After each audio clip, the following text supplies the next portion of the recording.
Guys good morning, welcome back to my channel. সবাই কেমন আছো? আশা করি সবাই ভালো আছো। তখন 10:30 মতন বাজে। আজকে শনিবার, ঠিক আছে। কনফিউজ ছিলাম কারণ এখন কোন দিন কী বার থাকছে আমি সেটাও ভুলে যাচ্ছি। তো আমার মনে कौन सब्जेक्ट अच्छा लगता है? बैगन। क्या बोला तूने? হয় মানে শনিবার আজকে দেখে নিলাম একটু আগেই। 10:30 বাজে, এখন ব্লগটা শুরু করছি। আজকে ঘুম থেকে উঠতে অনেক দেরি হয়ে গেছে। আমি জানি প্রতিদিন एक बार धोखा खा चुका हूँ। समझ रहे हो? समझ रहे हो आप? समझ रहे हो? সত্যি বলছি আজকে অনেক দেরি হয়ে গেছে। তবে যাই হোক, দেরি বলে কিছু ব্লগটা এখন শুরু করলাম, এখনও পুরো দিনটা পড়ে রয়েছে। তো যাই হোক, শুরু করা যাক আজকের দিনটা, ঠিক আছে।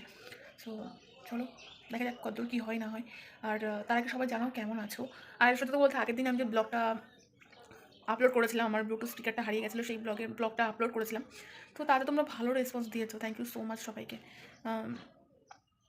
যদিও এই টাইপের জিনিসগুলো আমার শেয়ার করার কোনো ইচ্ছা নেই, বাট लेकिन एक सेकंड दिमाग खराब हो जाएगा। मैं माँ তাও করলাম। জানি না, মন থেকে কোথাও একটা খারাপ লাগছিল, তার জন্য ব্লগটা তোমাদের সঙ্গে শেয়ার করেছি। মানে ব্লগ বলতে মানে কথাগুলো তোমাদের সঙ্গে শেয়ার করলাম আর কি, আর কিছুই না। আর কালকে থেকে আরেকটা নিউজ দেখছিলাম যে UK07-এর যে রাইডারের যে মানে ভিডিওটা ভাইরাল হয়েছে। তো দেখো, সব ক্ষেত্রে আমি বলবো না, তবে কিছু কিছু ক্ষেত্রে এটা অনেকেই মানতে চায় না, অনেকে বিশ্বাসও করে না যে ফ্যামিলির চক্করের মধ্যে যে সমস্ত ছেলেমেয়েরা একবার পড়ে যায় না, তাদের লাইফে কিছু করা বা এগিয়ে যাওয়াটা অনেক মানে মানে অসম্ভব এক কথায়, ঠিক আছে। যারা এরকম মানে ফ্যামিলি পলিটিকের মধ্যে পড়বে না, তারাই একমাত্র জিনিসটা ফিল করতে পারবে। অনেকে বিশ্বাস করে না যে বাবা মা হয়ে কী করে এরকম করতে পারে, বাট করতে পারে, ঠিক আছে। কারণ আঙুল 5টা আঙুল মানে হাতের 5টা আঙুল কখনো এক হয় না, ঠিক আছে। তো সেই জন্য সব ক্ষেত্রে বাবা মাও এক হয় না, সব ক্ষেত্রে ছেলেমেয়েরাও এক হয় না, অনেক অনেক ক্ষেত্রে। তো হতে পারে, দেখো যেটা মানে UK07 রাইডারের যে 2 ঘন্টার ভিডিওটা ছিল, সেটাতে যেটা বোঝা গেল, আমি পুরো ভিডিওটা হয়তো মানে পুরোটা শেষ করিনি, বাট আমি দেখেছি, যতটা দেখার আমি দেখেছি। তাতে আমি এটাই বুঝলাম যে রাইট না ওর এখন ভীষণই একটা মেন্টালি সাপোর্টের ভীষণভাবে প্রয়োজন, ঠিক আছে। বাকি সব কিছু ভাড়মে যাক, কিন্তু বাই চান্স কিছু একটা করে ফেললেই তখন তো আর সেটাকে রিটার্ন করা যাবে না। মানুষ এটাই বোঝে না, ঠিক আছে। ভাবে কি যে ওকে সাপোর্ট করলে হয়তো আমার অ্যাকাউন্ট থেকে টাকা কেটে নেবে, ঠিক আছে, বা আমার সম্পত্তির অর্ধেক ও নিয়ে নেবে। এরকম কিছুই না।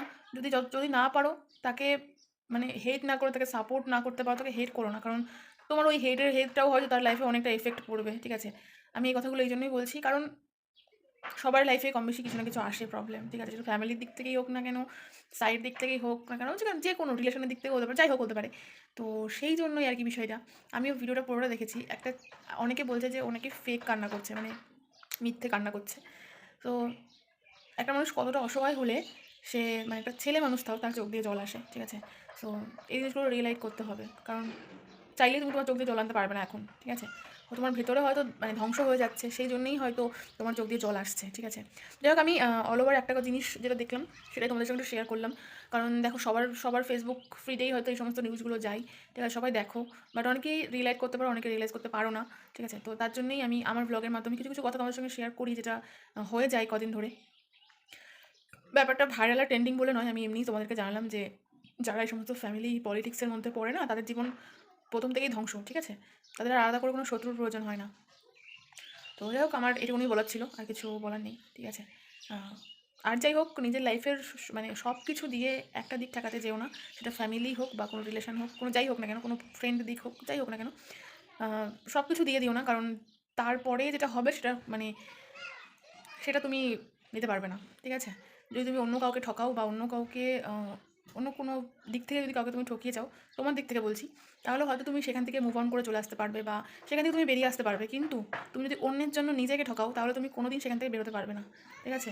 সো আমার এটা মনে হয় তখন নিজেকে ধ্বংস হয়ে যেতে হবে, আর কিছুই না। তো যাই হোক, বেশি জ্ঞান দিচ্ছি না, আমার এটুকুনি বলার ছিল। বাদ বাকি UK07-এর একটাই কথা বলবো আমি, হয়তো সে আমার ব্লগ কোনোদিন দেখবেও না, বাট তাও আমি একটা কথা তাকে বলতে চাই যে এই সময়টাই কেউ তোমাকে সাপোর্ট করবে না, ঠিক আছে।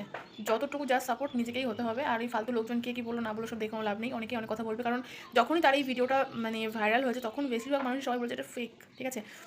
এরকম হতেই পারে না। তো দেখো, আমরা তো আর তখন তার কাছে বা তার পাশে আশেপাশে কোথাও থাকি না যে আমরা জিনিসগুলো জানবো কোনটা সত্যি কোনটা মিথ্যে। তো যেটুকু দেখা গেছে, যেটুকু জানা গেছে, সেটুকু বিষয়ে আমি কথাটা বললাম। বাদ বাকি তোমাদের মর্জি, ঠিক আছে। তো যাই হোক, চলো বাদ বাকি কাজগুলো করা যাক, চলো। 3 hours later. তো গাইস এই হচ্ছে দুপুরের লাঞ্চ, দেখতেই পাচ্ছ খুবই সিম্পল একটা লাঞ্চ রয়েছে। তো এখানে রয়েছে প্রথমেই লায়ের পাতা দিয়ে আলুর তরকারি আর হচ্ছে লাল শাক, ঠিক আছে। তো এটাই হচ্ছে দুপুরের খাবার। তো চলো এই খাবারটা খেয়ে দুপুরের লাঞ্চটা কমপ্লিট করি। আর হ্যাঁ, তোমরা দুপুরে আজকে কী খেলে অবশ্যই কমেন্ট করে আমাকে জানিও। চলো আগে ভালো করে খাবারটা শেষ করি, তারপরে আবার আসছি। 5 hours later. হ্যালো গাইস, তো ফাইনালি আমি স্নান করে চলে এসেছি, ঠিক আছে। রাইট নাও একটুখানি বসে রয়েছি, কী করবো। আর আজকেও বৌদিদের বাড়ি থেকে স্নান করে এসেছি, ঠিক আছে। কারণ আমাদের এই সাইডটা এখনও মানে ইউজ করার মতন এখনও প্রিপেয়ার হয়নি, তো সেই জন্য চুলগুলো ভেজা, বুঝতে পারছি না মানে গরমকাল না শীতকাল না কী কাল বুঝতে পারছি না। তো আমাদের তো আমরা কালকে না এই 2 থেকে 3 দিন হবে হয়তো লেপ কাঁথা সব কিছু তুলে দিয়েছি। আবার আবার 1 বছরের জন্য সব লেপ কাঁথা ওঠানো থাকলেও আবার 1 বছর পরে আসবে, ঠিক আছে।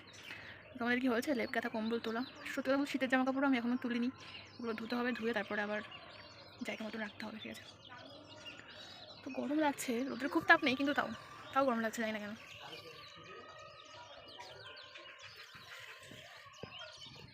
তোমাকে একটা জিনিস দেখাই, দাঁড়াও।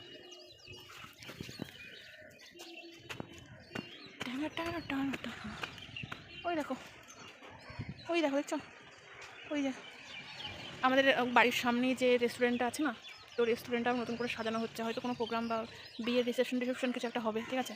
তো সেই জন্য ওটা সাজানো হচ্ছে, একটু ভালো করে দেখাই। ওই দেখো প্যান্ডেল মতন দেখতে পাচ্ছ, তো ওটাই এইখানটায় ধরলে পরে পুরো একদম